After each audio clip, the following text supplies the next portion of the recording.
Kumenthong, Chapter 7. Responding to me were even louder knocks at the door. I almost stopped breathing, rushing over to use my body to brace the door, which was about to fly open. Then I heard nothing but the banging at the door and the rushing. Water from the sinks outside. Remembering Dai Feng's words, I bit my finger until it bled, and everything went silent.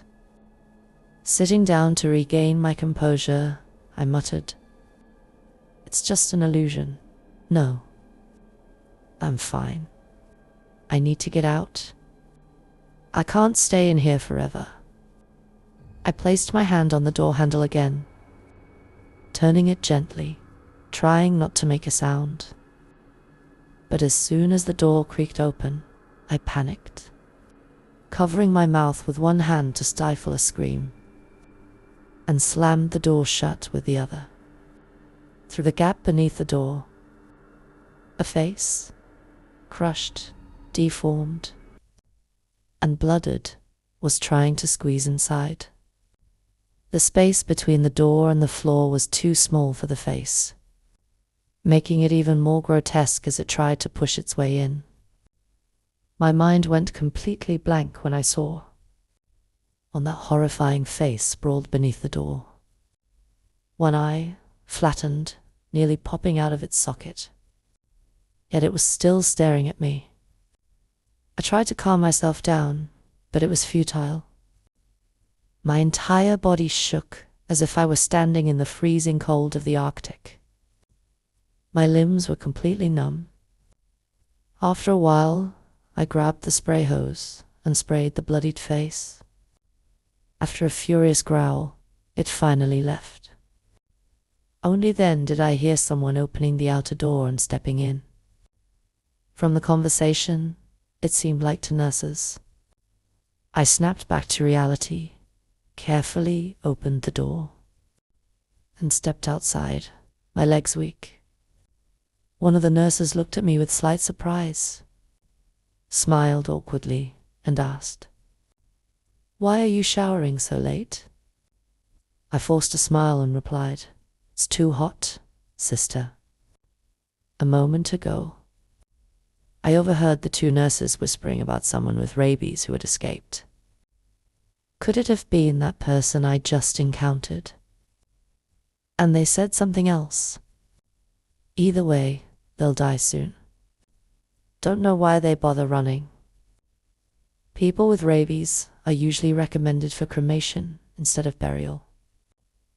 Yeah, it's been a while since I felt that thrill of pushing someone from the morgue to the cremation chamber. Back then it was scary, but now it's kind of fun. You can't even do that anymore. Being alive is still better, I guess. Being alive is still better. Could it be? Though still shaken by fear, I resolutely turned back, opened the door, and peeked inside. There was nothing. I called out, "Sisters," but there was no reply. This restroom was at the end of the hallway, on the 14th floor, so there was no way those two nurses had gone out without passing by me.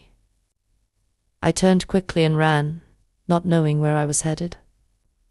I was in utter shock. My back felt like it was being hit repeatedly, but I ignored it and didn't turn around. The dim lighting in the hallway at night was terrible, so poor that I couldn't even see the floor clearly. I ran as fast as I could, but I still couldn't find my mother's room.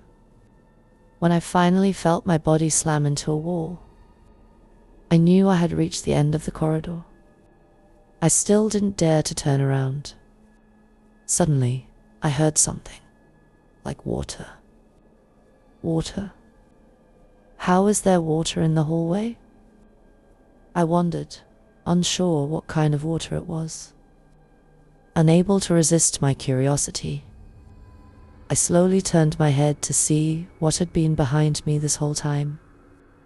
When I looked, I felt a wave of horror and despair as I realized I was still standing in the bathroom, surrounded by the same 4 white-tiled walls. Taking a deep breath, I stood up. Just as I opened the door, something sprayed onto my face, wet and cold. I turned my head and looked into the mirror on the wall. My face was covered in blood. I was so terrified that I couldn't even scream. The reflection in the mirror showed that behind me was the grotesque face I had seen beneath the door earlier. At that moment, a large centipede emerged from its eye socket, with countless legs wriggling out. I was horrified and bolted out of the room. Behind me echoed a chilling, inhuman laugh. Desperately, I flung open the nearest door I could find, rushed inside, and locked it tightly. In such a situation, I couldn't think of any other solution. I could only hope that this door would keep the evil spirit outside. I strained my ears, listening to the faintest sound from beyond the door. But there was nothing. Leaning against the door, I drifted off without realizing it. When I woke up the next day, my head ached, and my neck was stiff from sleeping in such an awkward position against the door. Recalling the events of the night before, I felt relieved that I had managed to escape. I even felt a little happy. But when I lifted my head, breathing in the cold air, I took in the full view of the room and froze. This is the morgue. How did I end up here? Not giving myself a chance to calm down, I threw open the door and ran outside. There were rows of corpses lying on cold metal beds, their bodies rising under white sheets. I had no idea when one might sit up and grab me, so I had to get out immediately. This was no place to linger. The sun had already risen when I got outside. I returned to the room to find my father packing my mother's things. He said the doctor had allowed her to go home for recovery. Getting outside, breathing fresh air, and being with family would help her recover faster. "Where have you been, Anne, been?" my mother asked worriedly. "Oh, I had some urgent matters to take care of outside. Nothing serious, Mum." Not suspecting anything, my mother nodded and didn't ask further. I was still worried because I hadn't resolved the Kumanthong issue. I feared my parents might be in danger at home, but I had no way to delay things any longer. The next morning, a police officer rang the doorbell. He said he needed to investigate 5 mysterious deaths in the building and asked to inspect the apartment. When he entered my room, he quickly went to the spot where the Kumanthong had been placed and asked, to my surprise, what was here before. Seeing my startled expression, he sternly continued, "If it were just one person, it could be a coincidence. But 5 deaths in a row, all horrifically strange, due to extremely rare diseases.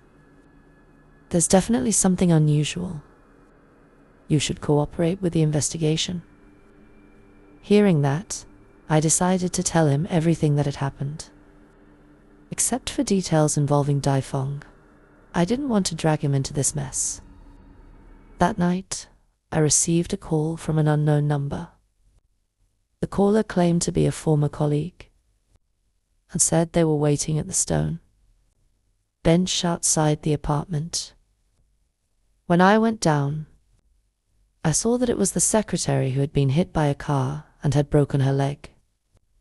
She looked very strange. As soon as she saw me, she said, "You know, ever since that day, no matter how many layers of clothes I wear, I still feel cold." Sometimes I see a woman clinging to the ceiling, staring at me as I sleep. My family has brought in many monks, but nothing changes.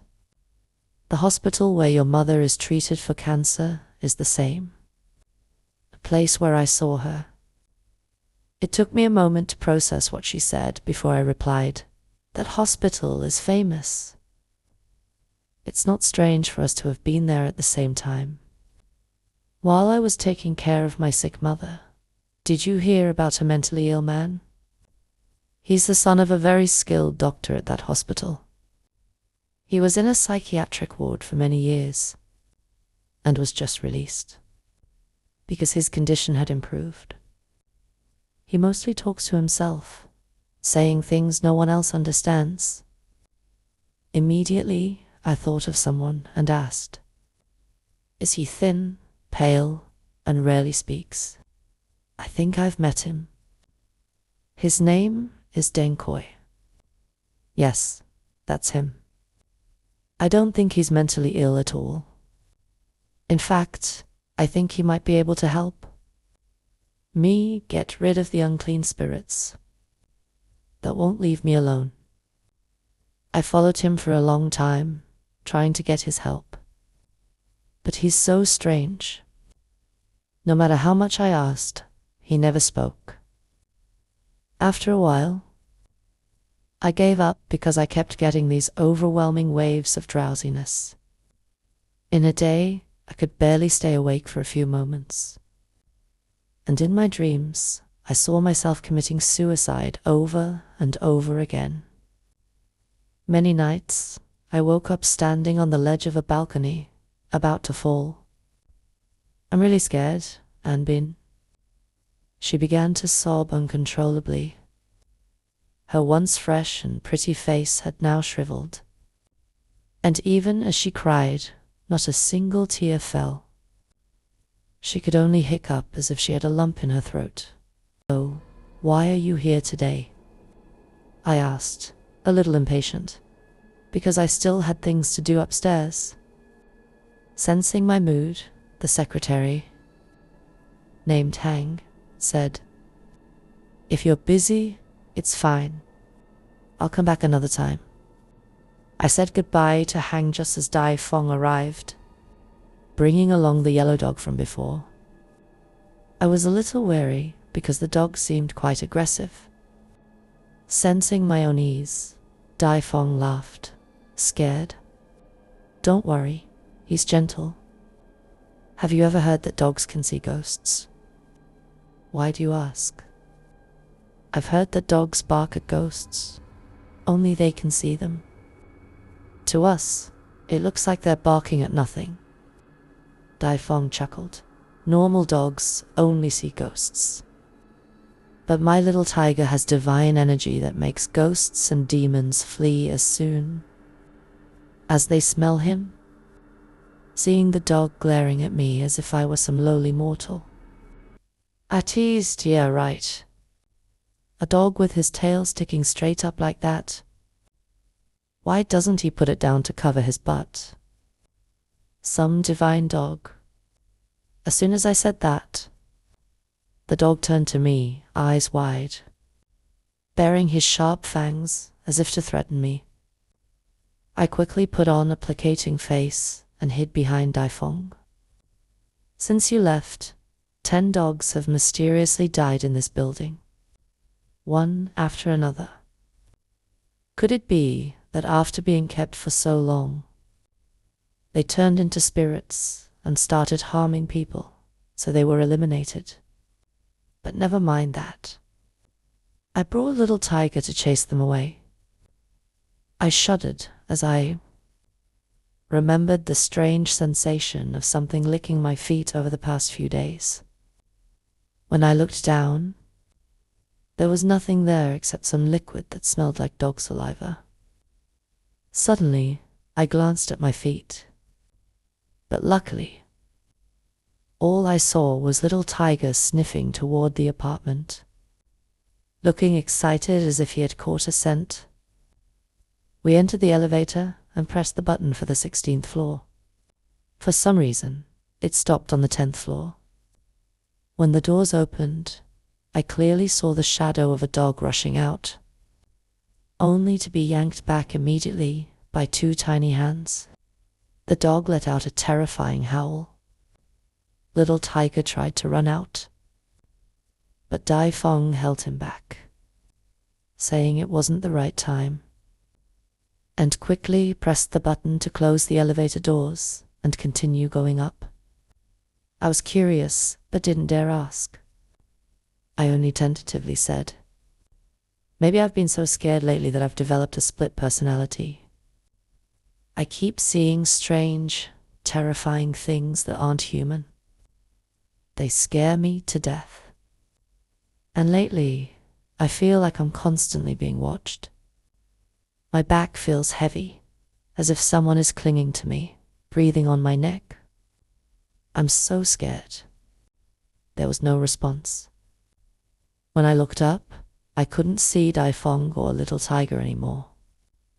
The elevator doors opened again. It was still the 10th floor. Panicking, I looked around and finally decided to step out. I ran around the 10th floor, even taking the stairs up to more floors. But I couldn't find them. Even worse, it seemed like no one I passed could see me. Most disturbingly, no matter how much I ran, I always found myself back in the elevator on the 10th floor. Suddenly, the overwhelming feeling of being watched returned. After what seemed like the millionth time stepping in and out of the elevator, I saw it. The child I had seen during the last elevator incident, the one who had been with Dai Feng, was there. In my head, I cursed that damned bad luck magnet. Where did he disappear to? The child's face was the same, sullen and sad. Looking more closely, I saw that he was standing by the door to my apartment. I was debating whether to go inside when I looked up and saw that the child had disappeared. When I raised my head again, he was clinging to the ceiling of the elevator, upside down, his bald head dangling down, staring at me and grinning eerily. I ran toward the door to my apartment, but when I reached it, the door in front of me was no longer my apartment, but an apartment on the 10th floor. I stopped in my tracks, yelling, "What the hell is this?" I turned and saw the child still crawling, sometimes on the ceiling, sometimes on the floor, following me closely. With no other options, I sprinted up the stairs. In an instant, the child was clinging to the railing of the stairs, dropping down to where I stood below. My heart stopped, and I almost lost my footing. Fortunately, I managed to stay upright. After that, I couldn't take it anymore and fainted on the spot. The terrifying thought of where the child had fallen, or whether it had hit me, lingered as I slipped into unconsciousness. The last thing I felt was something cold grabbing my hand. When I slowly turned to look, it was the child, tightly holding my hand. When I woke up, I was looking at a white ceiling, and the smell of disinfectant hit my nose. I knew I was in the hospital. Still shaken, I hadn't fully come to my senses when the door opened. It was my parents and Dai Feng. And someone else. Was that Dan Koi? Why was he here? And the doctor, too. Surprised. "This is your home now. You've been moved to this hospital, closer to home. Koi also prefers it here. I didn't expect to see you again so soon." The doctor smiled as she replaced the 4th bag. Dai Feng laughed cheerfully. "We live next to each other. Haven't seen him in a while. He's a bit boring, but very kind. Thanks to Koi, I found you in time." Koi still didn't say anything, just smiled shyly. After the adults had left the room, I finally dared to ask, what happened? Where did you go? Koi flipped through the book he was reading, seemingly uninterested. Daifeng looked at me sympathetically and said, "That's not important. What matters now is listing everything that has happened since you brought Skumenthong here, so we can figure out how to deal with it once and for all." When I brought it home. After that, my mother got burned. A colleague had an accident. Then the mysterious deaths started happening. The first was Hoey, who died from a spontaneous bone disease. I paused for a moment, shivering as I recalled Hoey's twisted, broken body. The second death was a neighbor on the floor below, who died from a rare water allergy. When they brought the body out, I noticed small bruises, shaped like a child's hand, even though there were no children in their family. Finally, there was Hong's family. All three of them, father, mother, and son, died horribly. At this point, Koi put down the book he was reading. His thin body and pale skin didn't reveal much emotion. His dark, soulless eyes suddenly turned toward me, as if he were about to say something but then stopped. He continued waiting for me and Daifeng to resume the conversation, which made me a little uneasy and wary. Hearing all these horrifying stories without flinching, it made me nervous. He was truly a dangerous man, an extremely high IQ, combined with an aversion to social interaction, plus the ability to see spirits since birth, and a mother who refused to accept the truth because she's a scientist, resulted in Koi being sent to a mental hospital 3 times over the course of 6 years. He was diagnosed with schizophrenia and a split personality. That's why he doesn't talk much now, Daifeng explained. I let out a loud finally understanding. So that's why. No wonder sometimes he recognized me, and other times he didn't. I thought he had temporary amnesia, but it turns out it was this disorder. Suddenly, there was a phone call. Daifeng looked at Deng Koi and urged, "We need to go. Something's happened to your mother." When the 3 of us arrived at Koi's house, I was surprised by the grand mansion. Koi's mother was lying on the sofa. Her phone dropped to the floor beside her limp arm. It seemed like she had been exposed to gas. As a doctor herself, she had managed to administer first aid, but she had passed out from suffocation and fear. Koi helped his mother into the car and rushed her to the hospital. So her condition wasn't critical. That night, when we visited, she was nowhere to be found. After searching for a while, we finally found her sitting in a restaurant. "Why didn't you ask me to go buy something for you, Auntie? You're still weak. Why come down here by yourself?" Daifeng asked, puzzled. Koi's mother smiled. "I just felt hungry all of a sudden and didn't want to bother you kids. So, I had a feeling she was lying, trying to cover up something, but I couldn't quite put my finger on what." As we sat in the hospital courtyard drinking coffee, Daifeng suddenly said, "People often think that after a soul leaves the body, it forgets everything and acts unconsciously. Even if they harm someone under manipulation, they'll do it without question. That's true, but not entirely. There are still certain important things buried in the subconscious, things that never change."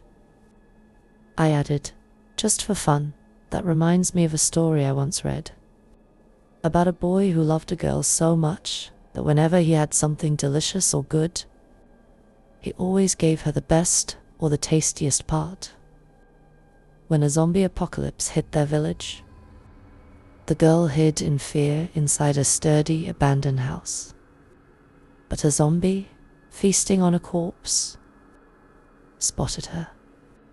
Seeing the girl's horrified expression, the zombie reached into the corpse, pulled out the heart, and offered it to her, as if it were a habit.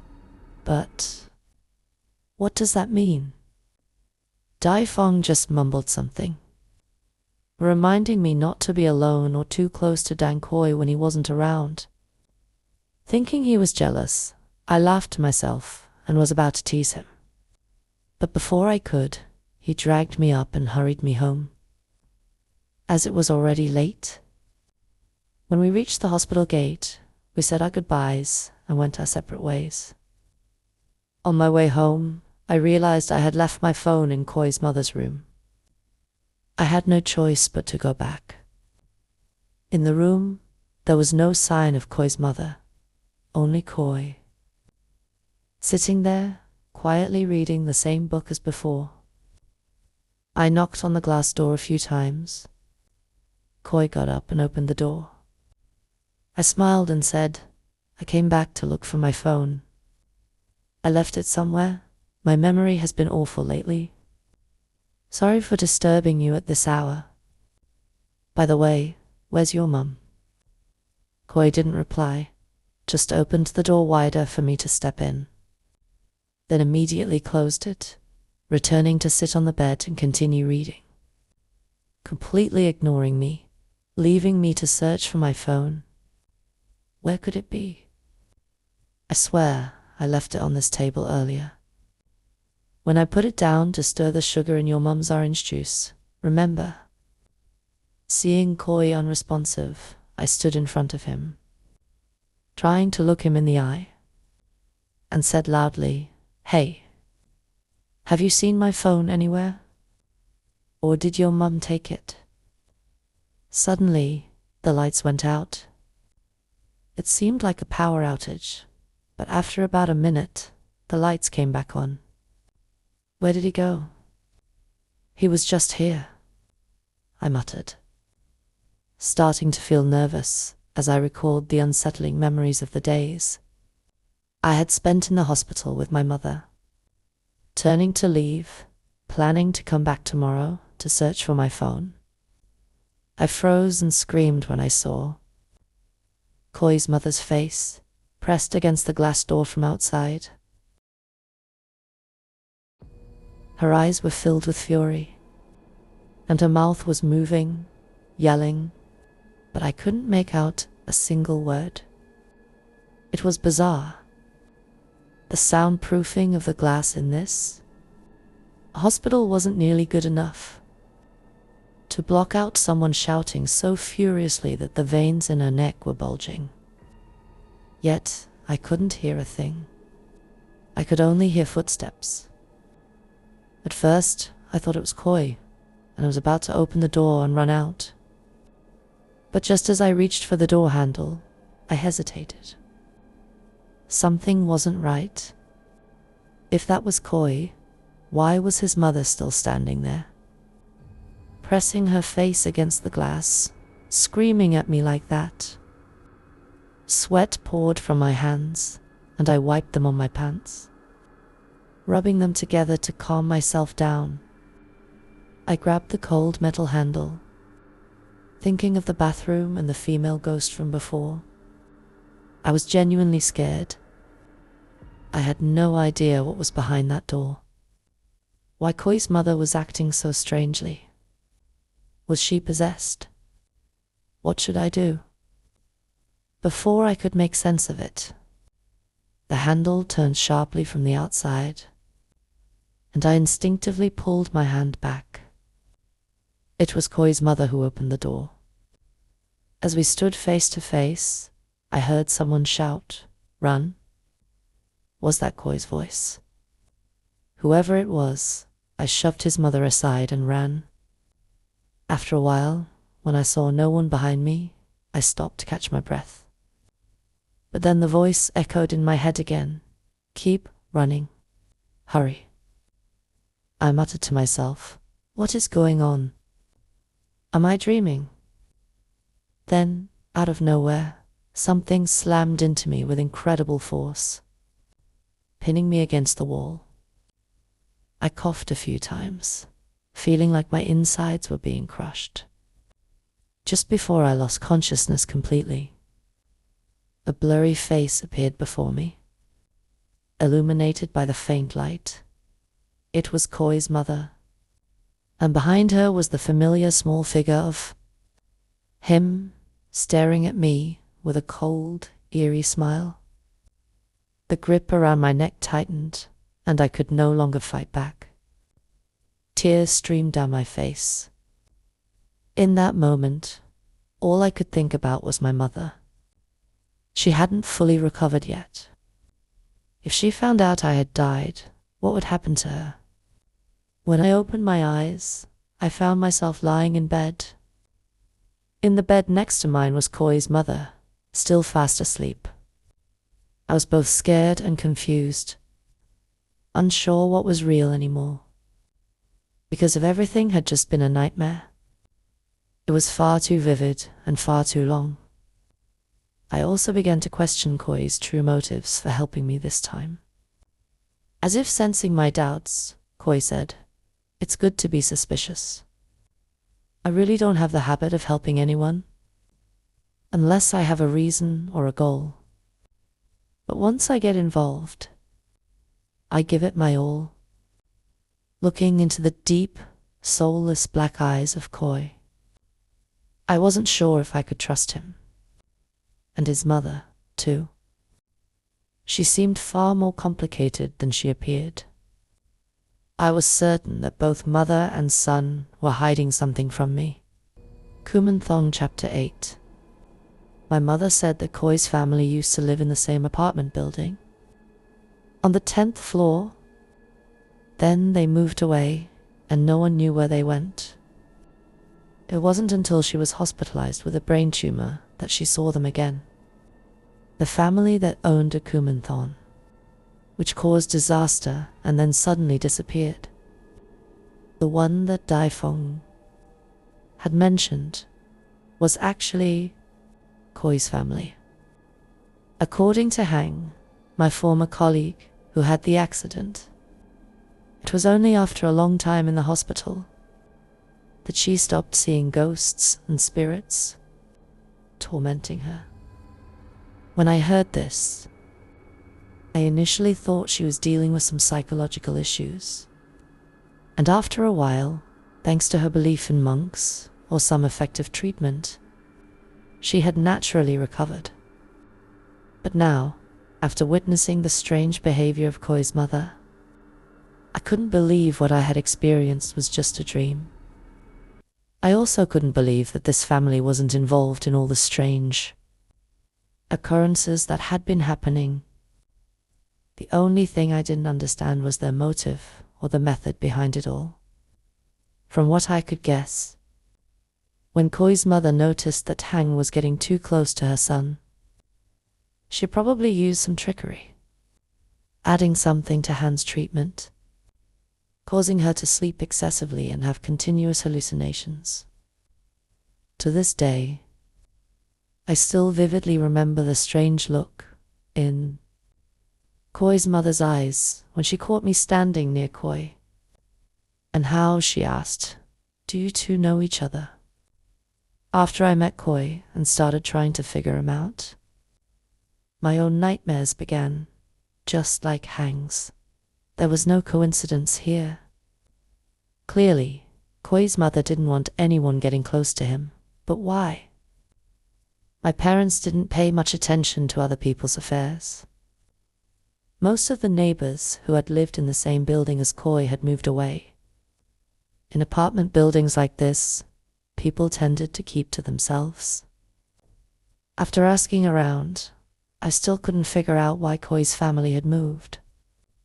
All I knew was that Koi's mother had been pregnant, but the baby was born prematurely and didn't survive. The fetus was then taken by Koi's mother to Thailand, where she had it sealed into a Kumanthong statue to be worshipped and cared for. But tragedy struck the family as one by one they died from strange, rare diseases. It was said that these misfortunes were caused by the prematurely born fetus, which, after being sealed into the kumanthong, brought disaster upon the family. Was there something more to the story? Once my mother's health had stabilized, I decided to travel to Thailand with Dai Fong to find some answers.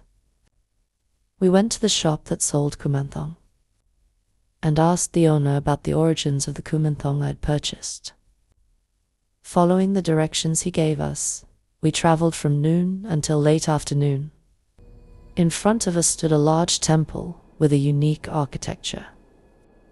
One side was bathed in a deep red sunset glow, while the other was shrouded in darkness, like two completely different extremes. It was twilight, and inside the temple, aside from the faint glow of the setting sun, everything was pitch black. We passed through the empty outer hall and entered the courtyard, where we saw nothing but a giant bronze incense burner for visitors to burn incense. As we ventured deeper, all the doors were tightly shut. After knocking several times with no response, Dai Fong pushed open one of the doors. Every room was empty, with the smell of dampness hitting us immediately. Could this place have been abandoned for a long time? I said, just as strange. Flickering lights, like ghost fires, began to glow in the distance. The dim, swaying light made me shiver.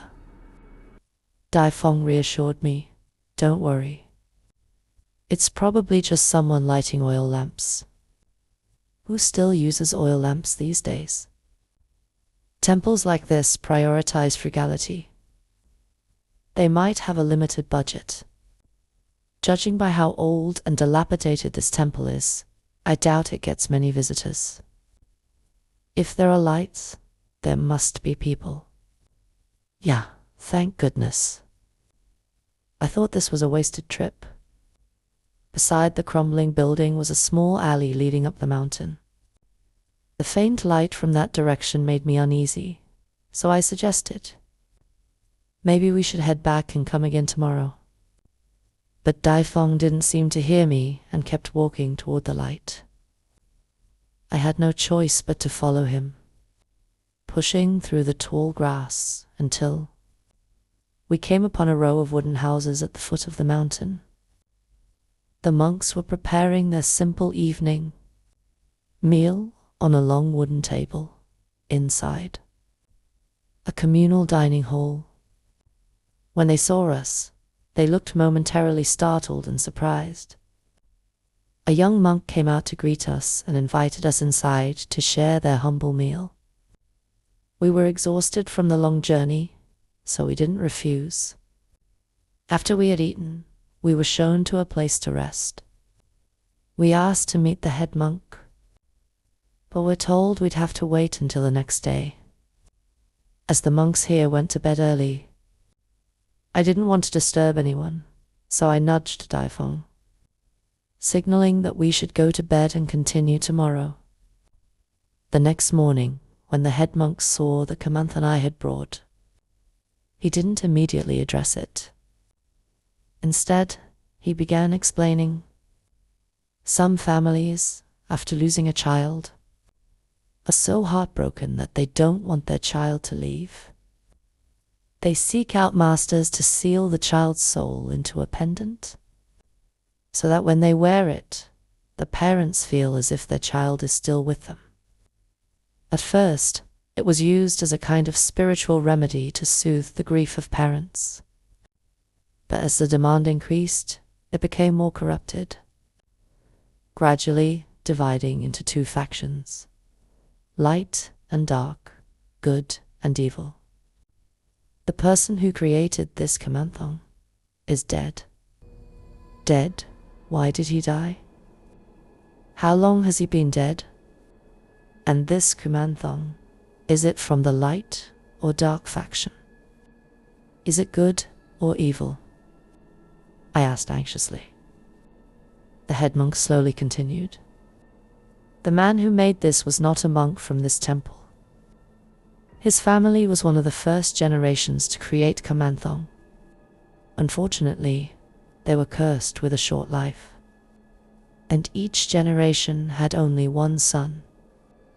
He, too, struggled to have a child. When his wife finally became pregnant, he believed the child was a gift from the Buddha. So he diligently went to temples, made offerings, and did good deeds to give thanks. But his wife's pregnancy was difficult. She frequently encountered strange occurrences. She would drink cold water, only for it to turn scalding hot in her throat, burning her tongue. She would trip over nothing while walking on a smooth road, nearly miscarrying multiple times. The entire family was worried and took great care of the mother and child, hoping to avoid any mishap. Despite their efforts, fate could not be avoided. One day, the wife fell into a river. When they pulled her out, the fetus was already gone. When she woke, the wife insisted that a strange child had led her to the river and pushed her in. That child was the very Kumenthong that you brought. You mean it caused her to miscarry? But why? I don't understand, I said. I remember a woman came to see him. She offered a large sum of money to commission a dark ritual that would transform her lost fetus into a malevolent spirit that could harm others. But to do that, they had to separate the child's soul into two distinct parts, good and evil. I tried to stop it, but the Kamanthong you have is the good part of that fetus, while the evil part was taken away by that woman. Daifeng seemed to understand and said in a low voice, so the evil Kumanthong didn't disappear. It has been hiding all this time inside Koi's body. That's why Koi's mother repeatedly tried to have him committed to the psychiatric hospital, where she holds significant influence and power to keep him away from others. Afraid that her secret would be discovered, I added, using the evil Kumanthong to harm people and covering up those deaths with rare, strange diseases. For a skilled doctor like her, that would be easy. So Dankoi's schizophrenia and split personality disorder were caused by another soul inside him. One body, two souls. No wonder Koi's body is so frail and pale. But why would his mother want to harm those people? Is there a reason behind it, or is it random? I asked. I don't think it's random. If she were killing multiple people in one place, it would draw too much attention and lead to an investigation. Someone as smart as her would spread the victims out to avoid suspicion. There's definitely something more behind it, Daifeng said. Master, does the evil Kumanthong need to consume souls to survive? I asked. It must inhabit a body of the same bloodline. In this case, it is using the blood of its brother to survive and exist in the mortal realm as a real human. But having two souls in one body puts too much strain on it. It must absorb other souls as supplemental nourishment to sustain itself. The most important thing is that this Kumanthong was created from the evil part of that fetus. Once it has absorbed enough energy from consuming other souls, it will completely take over the body it inhabits, trapping its brother in a deep, dark abyss, where there is only darkness and cold. He will never return, never reincarnate, forever imprisoned, neither aging nor dying, trapped for eternity. Dai Feng, deeply worried, asked. Koi's mother probably doesn't know about the possession. Is there any way to save Koi? Please, Master, guide us. The good Kumanthong did not come to you by accident. This is a fate it created for itself, leading you here. It sought your help to stop the evil deeds of the evil Kumanthong. But unfortunately, it is too weak. It, too, is a part of the fetus, and also the son of that woman, so naturally. It longs to return to its mother and receive her love. You must reunite the good and evil parts and then break the seal, allowing it to reincarnate and repay its karma. I believe that whether spirit or demon, they were once human and inherently good. Redemption is possible. So, all this time, I misunderstood it. It's been protecting me at great cost to itself from the evil Kumanthong. That's why I'm still alive today. I sniffled, looking at the small Kumanthong in my hand. I'll do whatever I can to help you reunite with your other half and meet your mother. We immediately booked tickets to return home, arranging to meet Koi's mother the next day. At first, she wanted to leave, but when Dai Feng mentioned that if the evil Kumanthong continued its rampage, it would eventually take over Koi's body, trapping him in eternal darkness, never to reincarnate. She hesitated and sat down on the sofa, looking dazed. After a few moments of silence, she suddenly burst into tears and told us about why she had given birth prematurely and why they had moved out of the apartment. They were jealous of how successful I was, envious of the happy life I had. When I became pregnant, those idle people wouldn't stop gossiping, saying the child I was carrying wasn't my husband's. I didn't believe it at first, but after hearing it over and over, it started to make sense.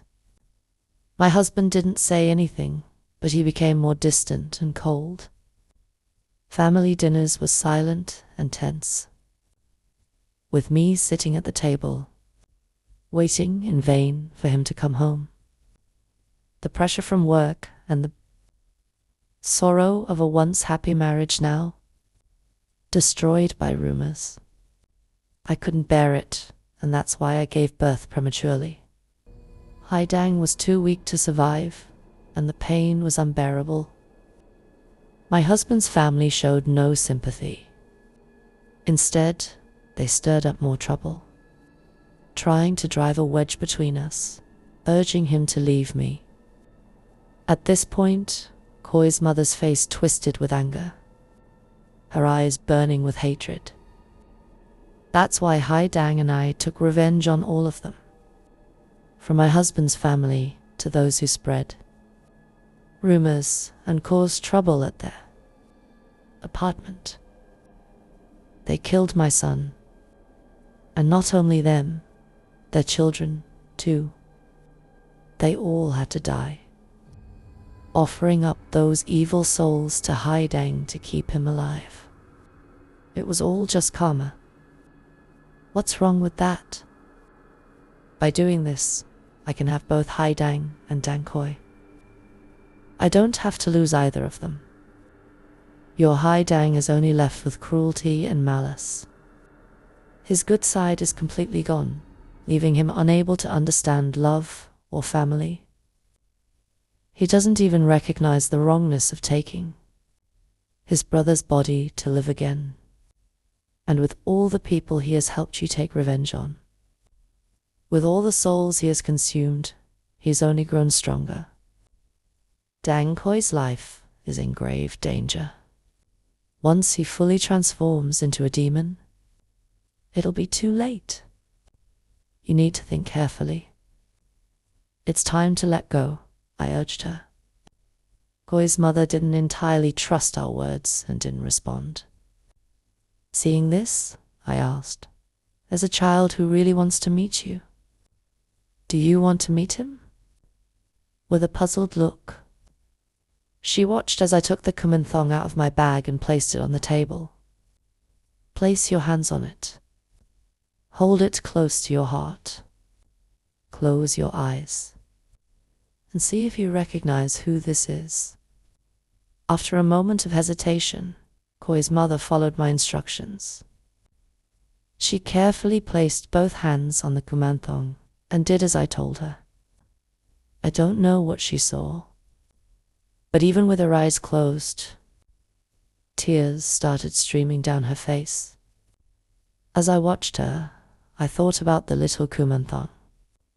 After so much waiting and hardship, it had finally found its mother, finally been embraced, able to feel the warmth of her arms. All the sorrow and longing inside it must have come pouring out at that moment. I found myself crying as well, whispering to myself, "It must be so happy now." A while later, Koi's mother opened her eyes, still overwhelmed with emotion, and though she tried to speak, the words caught in her throat. Finally, she managed to thank us. She grasped my hands tightly, her eyes swollen and red, her voice trembling as she promised, "I'll listen to you both. I'll help it reunite and reincarnate to repay its karma. I'll also try to do good deeds and accumulate merit." Then, hugging the kumanthong tightly, she sobbed, "Hai Dang. I was wrong. Please forgive me. Come back to me and your brother, please."